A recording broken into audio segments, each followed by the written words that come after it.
గత 3 రోజులుగా టాలీవుడ్లో పరిస్థితులు అస్సలు బాగోలేవు. అసలే విజయాల శాతం లేదు. మాకు నష్టాలు వస్తున్నాయిరా బాబు అంటూ నిర్మాతలు తలపట్టుకుంటుంటే ఇప్పుడు వాళ్ళ నెత్తిమీద పెద్ద బాంబ్ వేశారు ఫిలిం ఫెడరేషన్ ఎంప్లాయీస్ యూనియన్.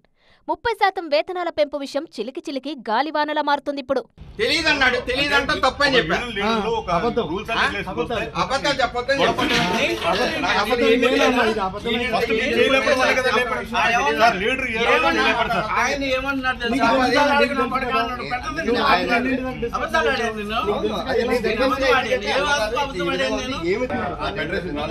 ఇద్దరు కలిపి చేయగలిపి షూటింగ్ చేస్తున్నారు ఇక్కడ.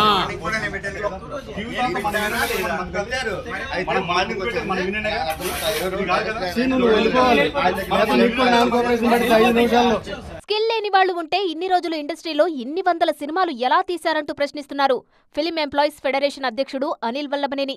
కార్మికులు రోజుకు 15 గంటలు కష్టపడతారు. వేతన పెంపును తాము ముందు నుంచి అడుగుతూనే ఉన్నాం. అప్పటికప్పుడు బంద్ అంటూ తాము ఎప్పుడూ ప్రకటించలేదని అనిల్ వివరించారు. ఇలా కావాలని ఏంటంటే కొందరిని కార్మికులని మీరు తప్పనిసరిగా రాకపోతే మీకు నెక్స్ట్ పని చెప్పమని బెదిరిస్తున్నారండి. ఇక్కడ కొందరు నిర్మాతలు కానీ కొందరు ఒక సంస్థ సినిమా సంస్థలు మీరు నెక్స్ట్ కనుక మాకు ఇప్పుడు షూటింగ్ రాకపోతే మీ యూనియన్లకు సంబంధం లేకుండా యూనియన్లు వ్యతిరేకించి మీరు రండి అని ఆశలు చూపిస్తున్నారు. ఇప్పుడు అటువంటి ఆశలకు లొంగరండి. ఎందుకంటే ఈ సినీ కార్మికుల గురించి మీకు తెలుసు, వారు ఎప్పుడు కూడా మన కుటుంబం అనుకుంటారు మన సినిమా సంస్థని. అటువంటి సంస్థలో చీలికలు తేవాల్సిన పని లేదండి. మరోవైపు దీనిపై నిర్మాతల వాదన మరోలా ఉంది. స్కిల్ లేని వాళ్లను తీసుకోమంటే ఎలా అంటూ టీజీ విశ్వప్రసాద్ అంటున్నారు.